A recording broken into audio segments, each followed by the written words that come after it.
Hello everybody, my name is David. Thank you for joining me today for this week's question and answer video.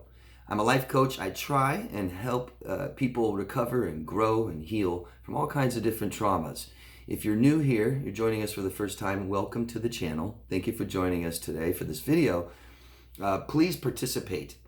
If you think that I'm benefiting you in any way or I could benefit somebody else, I would really appreciate it if any of you guys could take the time, your valuable time, to just promote what I'm doing. You can do that by voting on this video, up or down. You can subscribe to the channel if you want to hit the notification bell, let you know when the videos are coming out.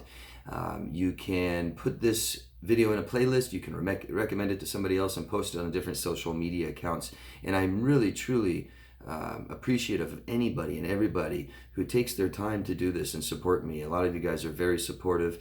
And what I just would like this information to reach people who don't have it, who don't know.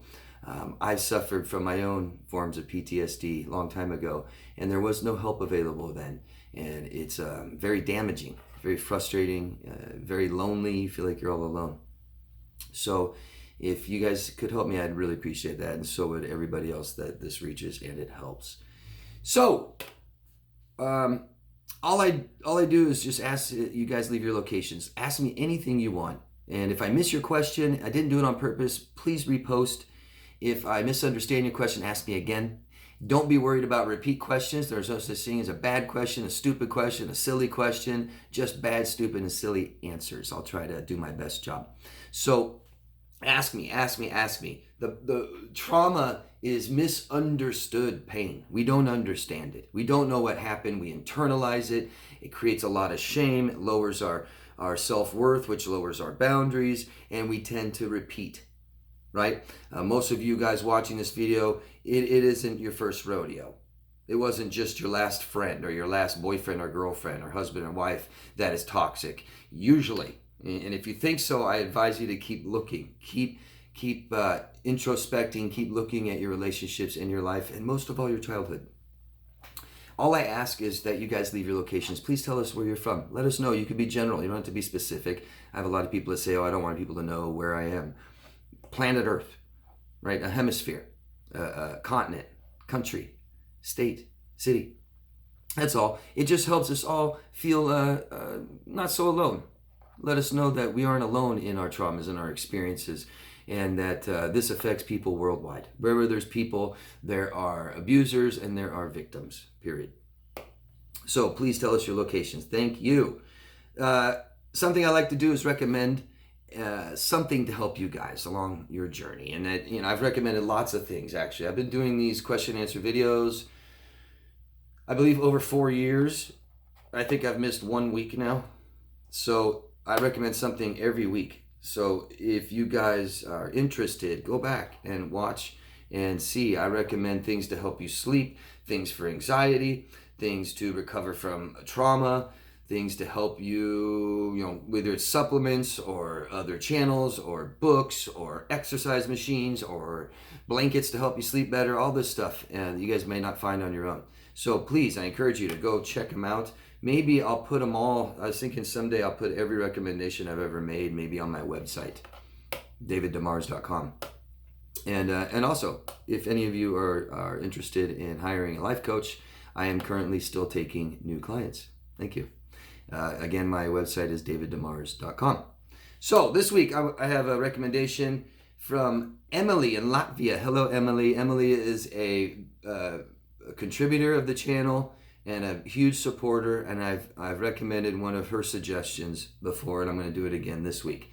Thank you for making my job easy, Emily.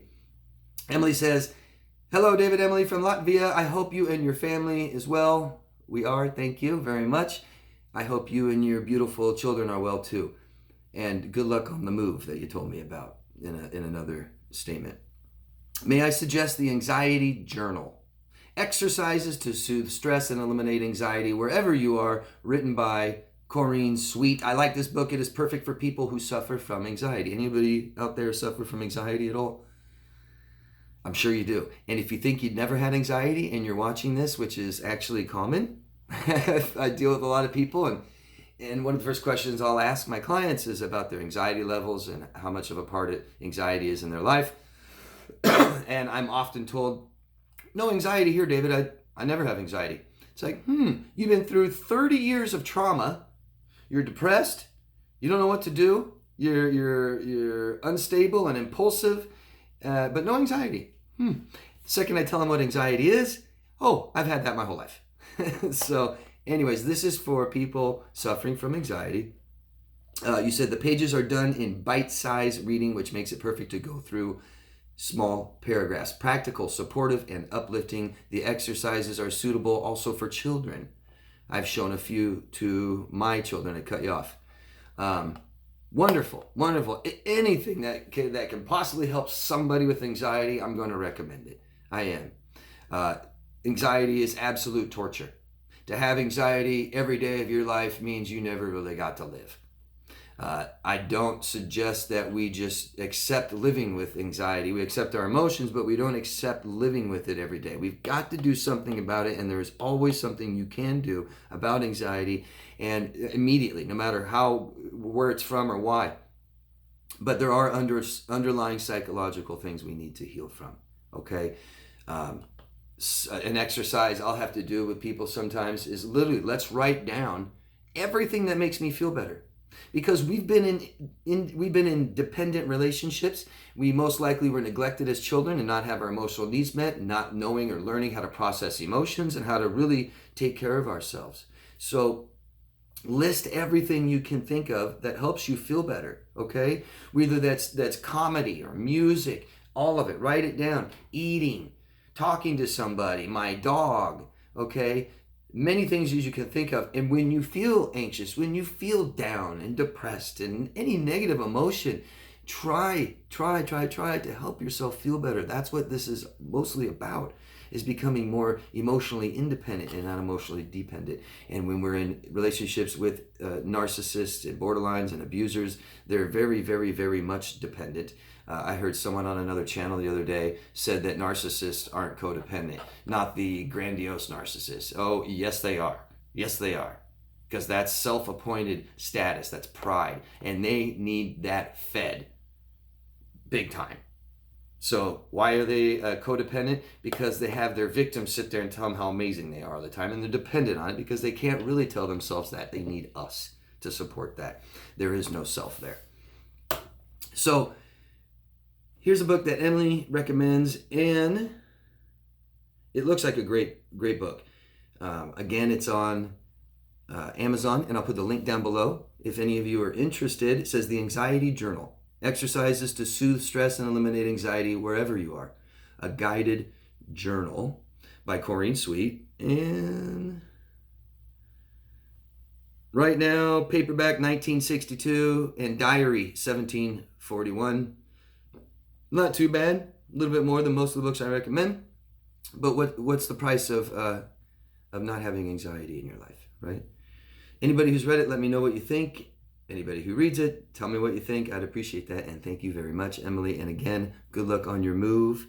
You and your children are worth it. I'm sorry you have to go through this. It just seems like one thing after another of instability, doesn't it? The source that you're moving away from was also the source that brought you right where you are. And I hope you understand what I mean. If not, keep asking. Thanks, Emily. All right, next question is from Bill McC. Don't know where you're from, everybody. Please tell us your locations. Thank you. Bill says, search YouTube for Dr. Rick progressive commercials. They are hysterical and they are wonderful. In the last question and answer video last Monday, I was speaking about we may develop some unhealthy parenting traits from our parents, and we want nothing else but to be different than our parents. Nothing like our parents. I'm going to raise my children like I give them everything I needed and not do anything that my parents did. Good luck with that. Great attitude, great enthusiasm and energy. But we learn parenting from our parents. And most likely we tend to, you might leave all the bad stuff out. There might be one little thing that you find yourself doing to your children. And that's just the way it is. And none of us in that situation want to be like our parents. And that was what I was referring to, is these commercials, progressive insurance commercials. Dr. Rick teaching his students how to not be like their parents at all. Hilarious. Thanks, Bill. And let's get to a question here. Lulu Cruz. Orlando. Hi, Lulu. Haven't been here in a while. Been working on me, going to therapy and living in peace after my divorce with my second narcissist. I haven't been bothered. Now, for 5 years later, the narcissistic father of my kids is trying to take me to court and is trying to abuse me with the court system. Any advice on what I should do? I'm awfully, awfully sorry. I really am. I always refer to this as a bad case of herpes, the gift that just keeps on giving. You forget, I don't have it, but I'd imagine people that have it take their medicine and they think, they don't really think much about it anymore, no flare-ups, and then all of a sudden, boom, there it is. There he is. Any advice? Legal counsel. Really, really, really legal counsel. I can't really give, legal advice except that. Seek out a lawyer and get counsel. And if it doesn't feel good and you're not sure, get a second opinion, get a third opinion. You and your children are worth it, okay? What I can tell you to do on the simple end is document all these things. Document. Write down, timestamp it, date and time, what happened, and most importantly, how you feel, and if it affects your children, how they feel. Try to make sure your children are in some type of child therapy, big time, because they're going to need to deal with this because they're going to have this sick man in their life, right? Mom can't compensate for that. And so we need them in therapy. Be very careful how you speak about their father. Don't speak badly about their father. And I believe it's age appropriate, up to mom, but I think at some point in their life, in their childhood, it's okay to help them understand what's wrong with dad. And if you want to leave the label out, whatever, that's fine. But we talk to them and speak to them with love, understanding, empathy, and compassion, because that's what you want your children to envelop. We don't want to speak bad about daddy, and daddy can't speak bad about mommy. That really divides children, okay? It can actually push them closer to people you're speaking bad about. Document everything. Do not speak to him or have communication with him over the phone, audio, or in person, all email. All email, so that every single thing he does is documented, right? So it's less emotional. You seek counseling. You need support through this, okay? Even if you don't want to get help and heal from this, or even if you have, you need support now, okay? Emotional support. Tell people in your life, have them there for you too. I'm awfully, awfully sorry. The good thing about this is eventually children grow up and you don't have to deal with this person anymore. But be smart, do the right thing. Don't be hasty. Try not to be impulsive. So often, it's so sad, and I understand. I so often see parents split up, divorce, and they fight over these children, or they fight over belongings, the house, the car, things like this. And the victims, just go ahead, take it all, get out of my life. I just don't want to deal with this anymore. We're traumatized. We can't. But do what you can. Talk to a lawyer and have a lawyer help you with this. If you can't deal with it, have a lawyer do it all for you and seek help, okay?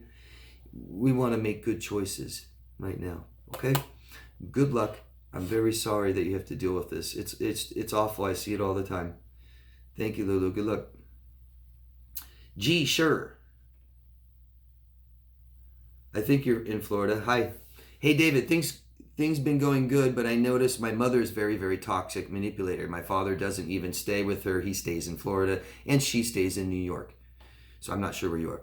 She talks about him to me. She talks about you to everyone, and just makes up lies. My uncle, which is a very, very good person, doesn't even talk to her anymore. And I remember my toxic relationship I was in for 5 years. My mom would talk about my girlfriend to me and treat her very weird, make her feel uncomfortable. She's always picking at someone, and my sister is on drugs again.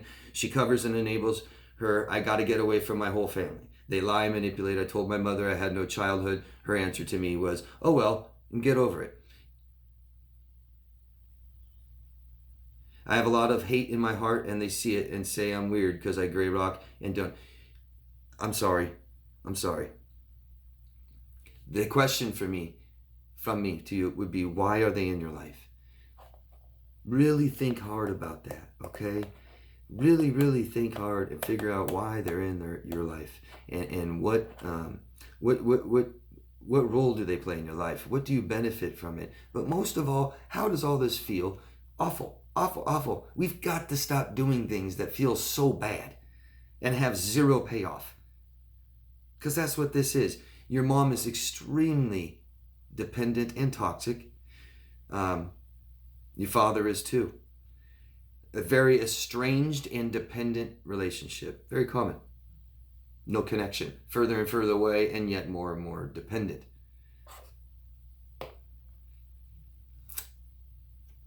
What I recommend to most people that have these toxic family members, they feel obligated and they feel guilty and ashamed if they leave them. The problem with parents dependent on you, the child, is here we are. You can't ever just live your own life, right? I've said this before. I'll just say it briefly again. Children need to be 100% dependent on the parents. 100% receiving unconditional love no matter what they do. I don't care if they're bad, ugly, not intelligent, whatever. The parents love them unconditionally no matter what. This dependency that the child finally receives in their life, totally dependent on the child, on the parents, this is the only time we are, it makes a healthy child strive for independency, to feel comfortable saying, it's my choice, I'm ready to leave and go be independent. When you have parents that are dependent on you, that's impossible. It can be impossible. My best advice is to step out of this circle, to step away from your family, okay?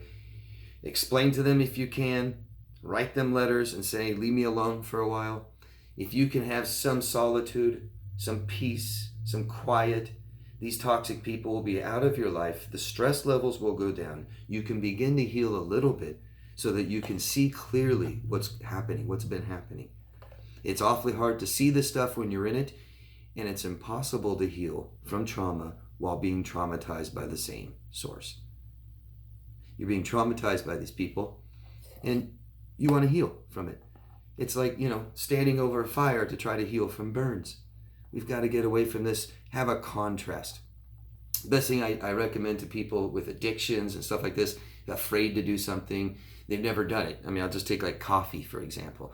The people that have been drinking coffee every day for 25 years, right? Don't even remember what it was like in childhood without coffee in my morning. And we build up a fear when we think about cutting coffee out of our life forever. This is the people that, have anxiety and want to stop the intake of caffeine. And I say, can you just go 1 day, 2 days, 3 days? Have some kind of contrast. Just try it and see the other side, how it is. It's usually not as scary as we think. Get away from people who are traumatizing you, abusing you, neglecting you, not serving you, hurting you, making you feel bad. Okay? Get away from them. And anything we have troubles doing on our own, we ask for help. You need help through this. You really need help through this. People that don't get help from this tend to get worse. The objective is to have healthy, comfortable relationships with people. We need our emotional needs met, most of all. And whenever we have toxic people in our life, we don't meet healthy people. We just don't. I'll hear this all the time. I'll hear a woman or a man say that they're keeping their girlfriend or boyfriend around right now until they find Mr. and Mrs. Right. You're never going to find Mr. and Mrs. Right as long as you're with Mr. or Mrs. Wrong. That means you're unhealthy. And healthy people don't date unhealthy people. It's just not going to work. Get them out of your life, okay? And good luck. You have your whole life ahead of you. Lots to look forward to. Your brain's going to tell you otherwise right now. I'm sorry. Good luck. And thank you for asking questions. Please let me know what you think. Becca, here's a question. Hi, Becca. And I don't remember where you're from. Please tell us your locations, everybody. Thanks. I'm not bipolar, and this is why I don't like mental health. I'm already not being heard. I'm not manic. I'm not depressed, but I hate the lashing out I do. I mean, what's so damn hard about doing a psych evaluation? I'm actually trying to get help and be completely honest with this psychologist, and he is talking about mood disorders. Even though I've already told him I'm not depressed. Heck, I'm not even promiscuous. Yes, I'm impulsive, just okay. Frustration is a trigger. Now what do I do? I'm not being heard. See, this is why I give up. I want help. I'm being honest. And what's so not believable that I'm a different person in every relationship I have. It's like, I guess maybe I should give up again. Fear, rejection, and abandonment trigger my drug binges. I mean, damn, is that bipolar? I don't know who I am, my wants or needs, and that's my whole life. Oh yeah, must be bipolar. Is it bipolar? I grew up in a very strict home, psychologically and emotionally abused my whole life, except I didn't know it until I learned what I was. I knew something was wrong in my home, never knew what was going to happen. Dad asked a question, and that would make his berating nightly lectures last hours long than typical 3-hour nightly lecture.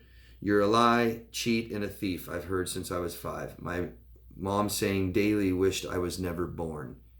Yeah, bipolar fits. I'm really sorry, Becca. I'm really sorry. It says you've tried to get help and you don't believe what they're telling you is accurate, right? Go get second, third opinions. Mental illness is often misdiagnosed, often. But one thing we don't do, Becca, is diagnose ourselves, okay? It's really obvious you have a form of PTSD.